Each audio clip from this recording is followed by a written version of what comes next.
আজকে দুপুরে খাওয়াগুলো তোমাদের সঙ্গে শেয়ার করছি। আজকে মেনুতে আছে ভাত, দুধ চাকা বেগুন ভাজা, একটু উচ্ছে ভাজা,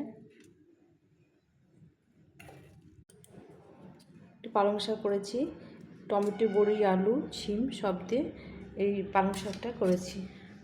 মাছের মাথা দিয়ে একটু বাঁধাকপি ঘন্ট করেছি, একটু করেছি মটর ডাল। আমার ছেলে প্রতিদিন ডাল না হলে ওর ডালটা খেতে খুব পছন্দ করে। কাতলা মাছের শুকনো শুকনো করে ঝোল মানে তরকারি করেছি।